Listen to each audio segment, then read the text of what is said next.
Assalamualaikum warahmatullahi wabarakatuh. Shalom, Om Swastiastu, Namo Buddhaya, Salam Kebajikan. Kami dari kelompok 8 mata kuliah Proteksi Sistem Tenaga yang beranggotakan saya sendiri, Jiralwan Siombing, kemudian ada Christine Oktaviana Heranja, Hanif Ramana Abrar, Al Muklisin, Ahmad Akbari, dan Vergiawan Putra Yasbudi ingin menjelaskan mengenai proses pembuatan singgalan diagram proteksi overcurrent dan load flow yang kami buat. Untuk yang pertama-tama, pada sumber PLN, kami menggunakan power grid dengan rating kilovolt di 20 kilovolt dengan voltage yang beroperasi itu 100%. Dan untuk source circuit rating, kami menggunakan 3-phase dengan 200 MVA dengan typical XR masing-masing 10. Kemudian lanjut pada fuse. Pada fuse kami menggunakan komponen yang telah digunakan pada data selama pengambilan percobaan, yang dimana komponen tersebut merupakan FMVF 20, namun karena fuse tersebut tidak ada di library, sehingga kami harus menambahkan manual dengan rating KP 24 kV, continuous M 20, dengan tes PF 15, dan XR sudah dihitung manual. Kemudian lanjut, di sini ada switch 1 sebagai kubikel pada gedung C, yang dimana switch tersebut dengan rating 24 kV dan continuous ampere 630, bill 125, dan IAC making peak di 40 voltage berdasarkan data kubikel yang telah kami ambil dari gedung C. Kemudian lanjut pada CB1, yang dimana CB1 ini kami menggunakan Schneider Electric dengan tipe SM6, yang dimana Schneider Electric ini dengan tipe SM6 tidak ada di library etap, sehingga kami juga menambahnya dengan manual dengan rating kilovolt, itu UN di 20 kilovolt, rating ampere di 630, TRV di 50, making peak-nya di 40, breaking 16, constant time-nya di 45, sehingga menghasilkan persen DC-nya 80,07 dengan ITHR 16, TKR 1, user define TK-nya 1, dengan delay 0,01, break time 0,02, FPC factor 1,3, dan T-close 0,02.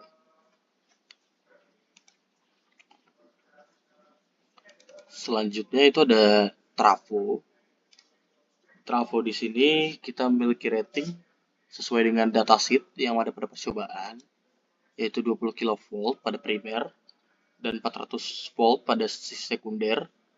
Dan trafo ini memiliki rate atau kapasitas 400 kilovolt ampere atau 0,4 MVA, sehingga menghasilkan perhitungan sebagai berikut.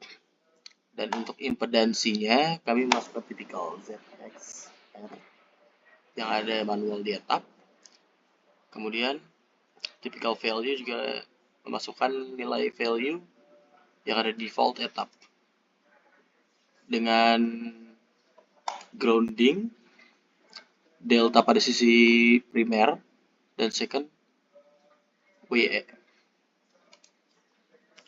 Kemudian dari trafo ini itu dibagi ke 3 beban. Yang pertama itu ada di gedung A, dengan kabel kita gunakan itu 1/C atau 3/C, aluminium 150 mm yang ada di library dengan ukuran 100 meter untuk gedung A. Kemudian untuk gedung C dan gedung D, kami menggunakan kabel yang sama dengan panjang yang sama juga.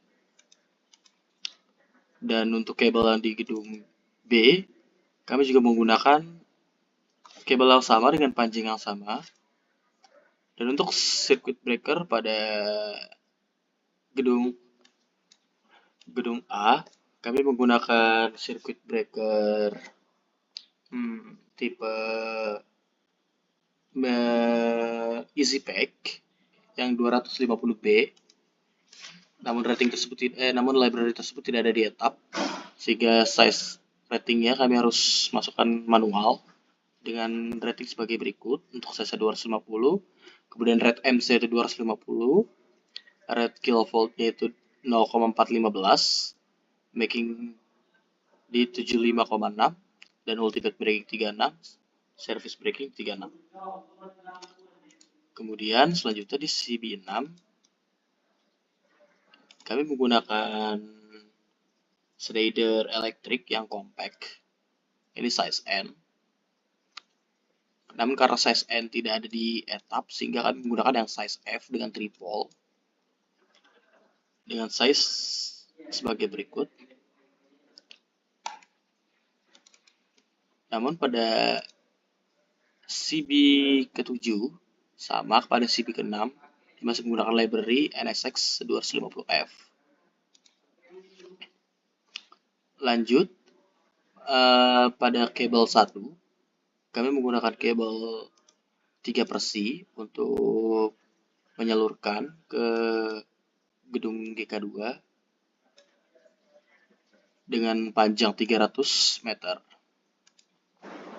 Kemudian pada CB2 kami menggunakan Schneider Electric yang 630.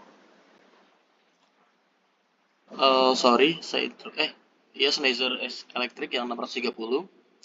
Namun rating library-nya tidak masuk ke dalam etap, sehingga harus memasukkan manual sama seperti pada jalur gedung A, B, C, dan D. Lanjut pada trafo masih sama dengan rate 20 kV di sisi primer dan 0,4 kV di sisi sekunder.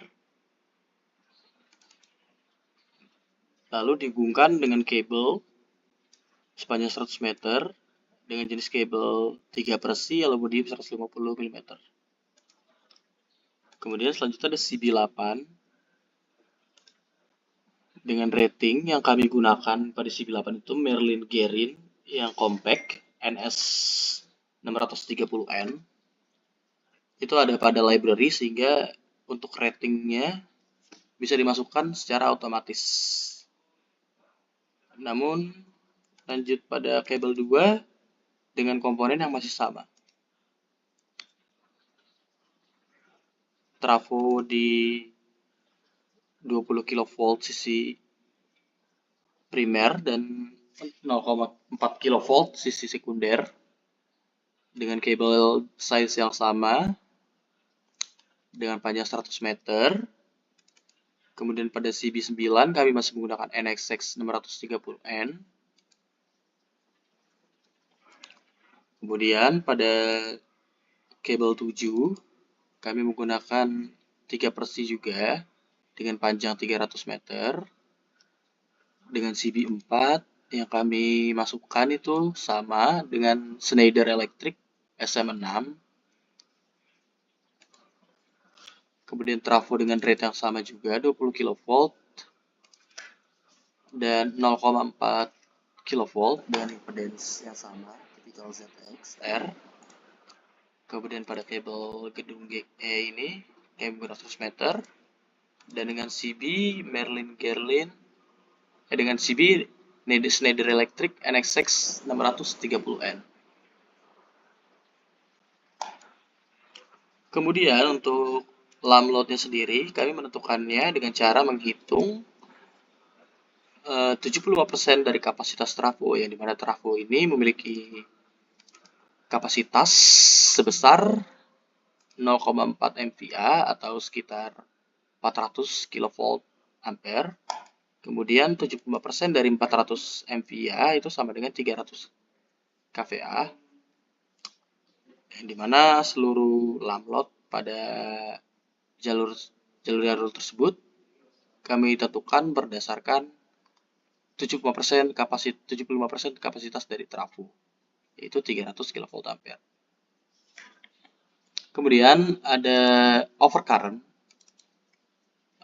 Ada overcurrent relay yang kami pasang di CT, yang dimana CT 9 itu memiliki rating 50 di sisi primer dan sekunder. Sisi sekunder itu 5 ampere dengan rasio 50/5 atau rasionya 10/1, dengan kami menggunakan 5P 10 berdan 15 PA.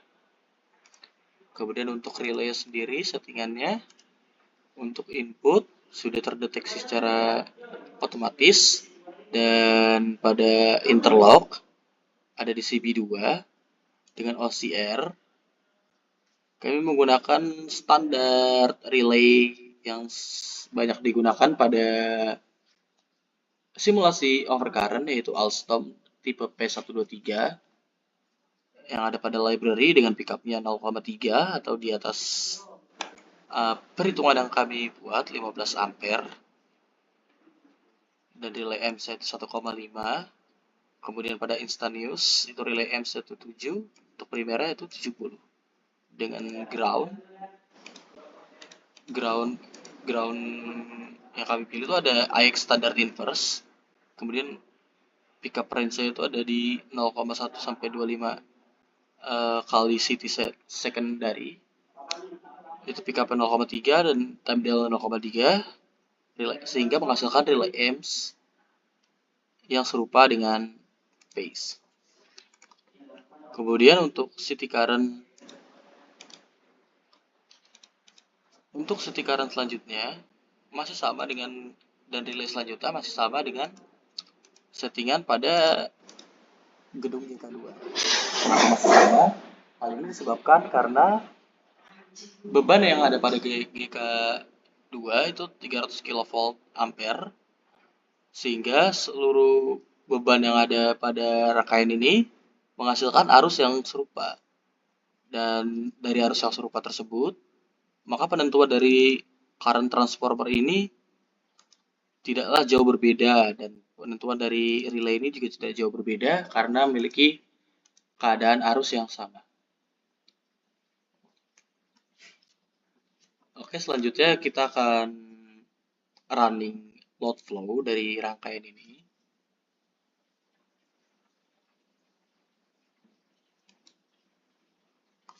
Oke, baik, dapat terlihat di sini bahwa sistem distribusi bekerja pada kondisi operasi normal dengan suplai utama berasal dari jaringan 20 kV, dan daya disalurkan melalui busbar tegangan menengah, kemudian diturunkan melalui beberapa trafo distribusi menjadi 0,4 kV. Nilai tegangan pada sisi TM menunjukkan angka itu sekitar 94 sampai dengan 95% dari tegangan nominal, yang dimana hal ini masih berada dalam batas yang wajar untuk distribusi menengah karena standarnya itu berada di sekitaran plus minus 10%. Nah, pada sisi 0,4 kV pada sisi trafo, rata-rata tegangan juga masih berada dalam batas wajarnya, yaitu berada di angka 92% hingga 99% dari tegangan nominal. Perbedaan tegangan antar bus di sini itu disebabkan oleh rugi-rugi saluran dan pembebanan pada trafo. Selanjutnya kita ke kondisi sistem saat terjadi gangguan.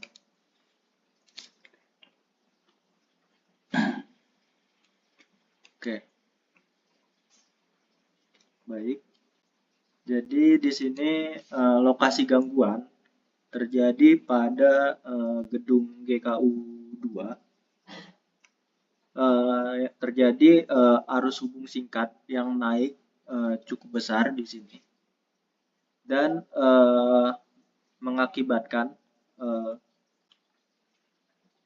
CB8 pada tanda 1 di sini, tanda silang 1 itu trip. Dan juga pada CB2 juga trip, yang dimana di sini CB1 trip lebih dulu daripada CB2. Nah, ketika arus gangguan terdeteksi, CB8 memutus jalur beban GKU2, kemudian gangguan diinginkan itu selesai di sisi TR, yang dimana sesuai dengan prinsip proteksi terdekat dengan gangguan harus bekerja terlebih dahulu. Nah, lanjut ke relay. Di sini pada relay 6, ketika relay 6 on, terlihat bahwa arus gangguan 5,77 kA pada 20 kV relay. Relay 6 elemen proteksi aktif P50 dan P51. Di sini kurva menunjukkan bahwa elemen P50 bekerja dengan waktu yang sangat cepat, berada di sekitaran 0,05 second. Sedangkan elemen P51 memiliki waktu kerja lebih lama, 0,45 second lebih lama sebagai backup. Lanjut, kita coba pada gangguan selanjutnya.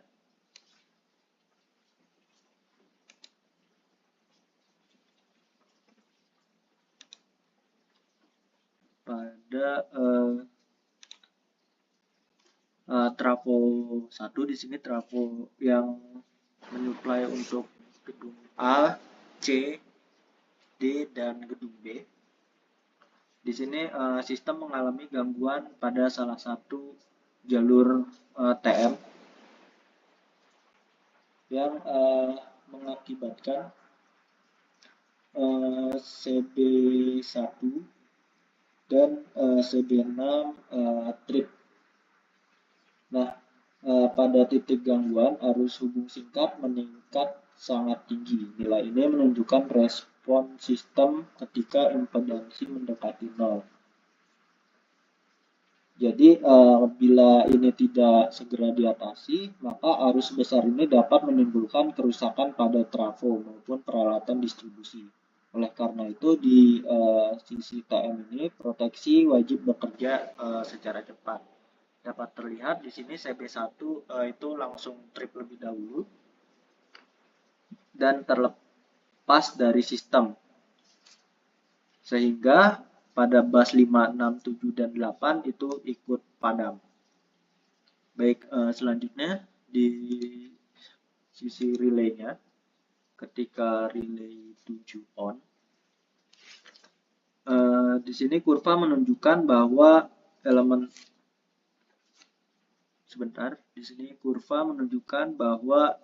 elemen overload memiliki waktu kerja yang cukup lama, ya, tapi masih kurang dari 1 detik. Dan elemen P1 bekerja sekitar 0,45 detik.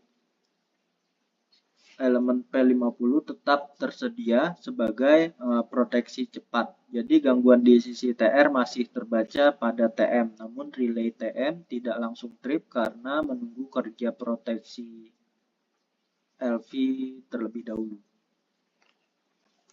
Selanjutnya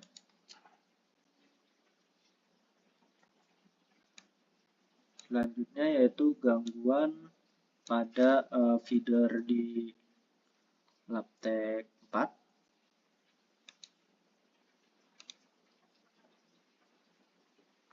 Nah, di sini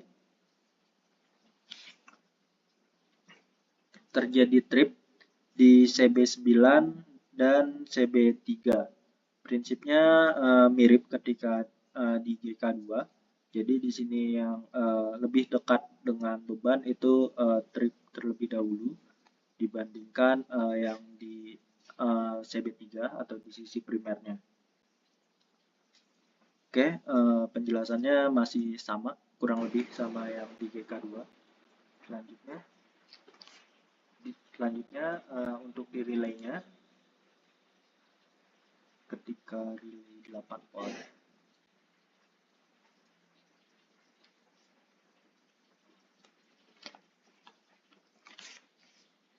nah di sini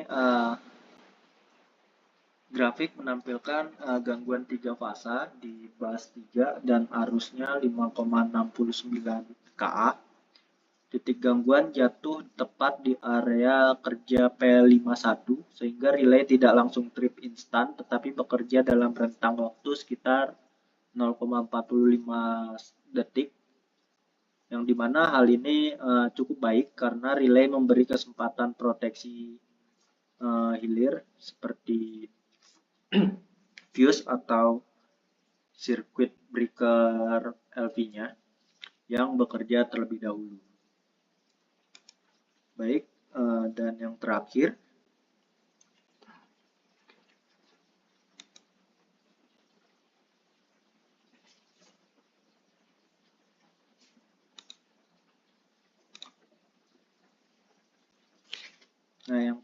di sini gangguan pada gedung E, yang dimana pada sisi LV-nya, di sini CB-nya mati terlebih dahulu. Lalu lanjut ke circuit breaker pada sisi primer. Prinsipnya masih sama seperti GK2 dan GK4, yang dimana yang dekat dengan beban itu mati terlebih dahulu pada sisi low voltage-nya. Baik, lanjut ke relaynya. Ketika relay 9 on,